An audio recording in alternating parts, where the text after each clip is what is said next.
I'm going to show you how to create Vaadin applications using Eclipse and Maven. First of all, you need to download Eclipse from eclipse.org. Click download here, and I'm going to use the Eclipse installer, which is available also for Windows and Linux machines. Let's click the 64-bit version here, and the download link is over here. I'm going to cancel this because I already downloaded the file. So all you need to do is to extract this file and run the installer. You don't need to have Java installed on your computer prior to running the installer. If the installer can't find Java on your computer, it will either ask you where Java is installed or redirect you to a website where you can download it. Make sure you select this one here, Eclipse IDE for Java EE developers, and start the installation process. Okay, the installation is ready. Now we can start Eclipse. And Eclipse will ask you the location for your workspace. You can use the default, but I'm going to use workspace tutorials. And I'm going to make this my default. The workspace is just the place where your configuration files and projects are going to be stored. Alright, so we are ready to go now. So let's create a new project, a new Maven project. Here we can use the default settings and click Next. And Eclipse will show the available Maven archetypes. These are like templates you can use to create new projects with Maven. There are a lot of Maven archetypes, but Eclipse won't show them by default. So let's fix that by adding a new remote catalog. And as you can see, we need to specify a file here, and we can easily get it by Googling it. So look for this URL here ending in .xml, copy it and paste it over here. Add a description, Maven archetypes. Click OK. And Eclipse will retrieve all the archetypes. And as you can see, there are a lot more now. Particularly, we can filter by Vaadin. And we are going to use this one here, Vaadin archetype application.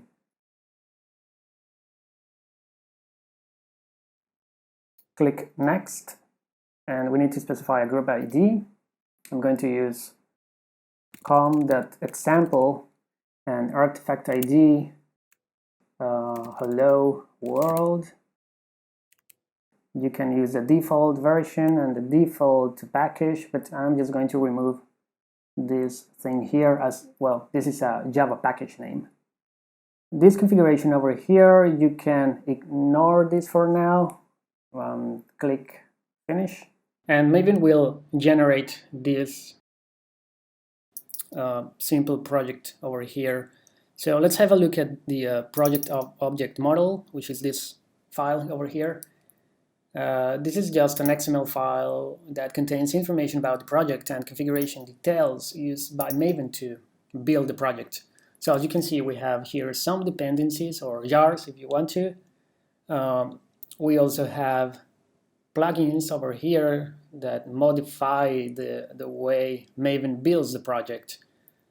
And also Jetty plugin over here. This will allow us to run the project using Jetty. But the most important part is the Java code.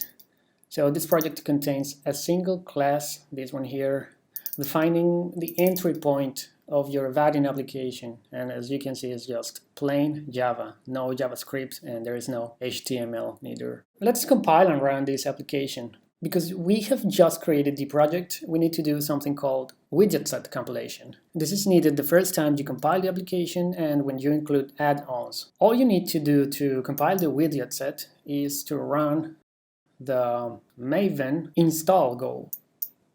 Now, the cool thing about Vaadin is that you can develop web applications writing Java code that runs on the server. You can use UI components such as buttons and text fields, which are also Java classes that run on the server. So what is this widget set all about? Well, the widget set is what helps Vaadin render HTML from the server-side UI components. For each UI component that you can use on the server side, there is a widget. A widget is also a Java class, but it's compiled to JavaScript instead of Java bytecode. And that's what we are doing right now. We are compiling the widget set or the widgets from Java to JavaScript. When the compilation finishes, you'll see this build success message. If you are using Windows, you might see something like this. And this is because you are using a JRE instead of a JDK, which is kind of a bug on Eclipse.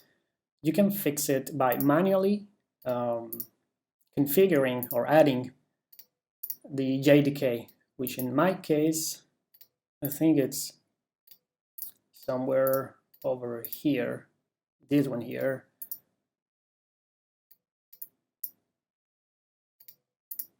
And well, you need to make this the default, and you can even remove the old one. Right, so now let's see how we can run the application. So we need to create a new debug configuration. And what you need to look for is this Maven build option over here and click the new configuration.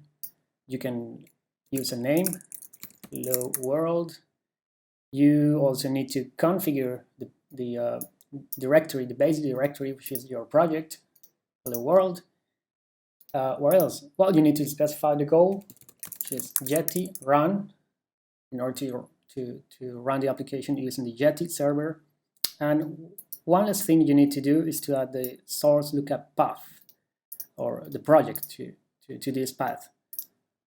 This is to avoid problems when debugging your application in Eclipse. Now you can click debug.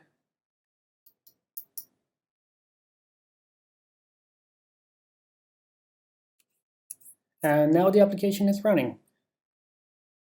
That means we can use our browser and go to localhost 8080/hello world. Here we go. So the application is working. Yeah, it works. Let's try adding a breakpoint to see that our code is actually Java running on the server side. Over here, we are adding a button, and this line is getting called when the user clicks the button.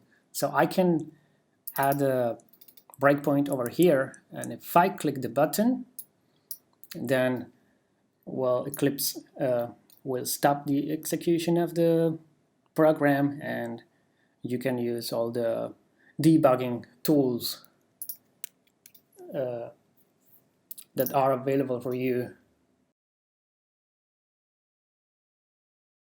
So you can inspect variables, or you can run line by line, and of course you can continue the execution by clicking this button here.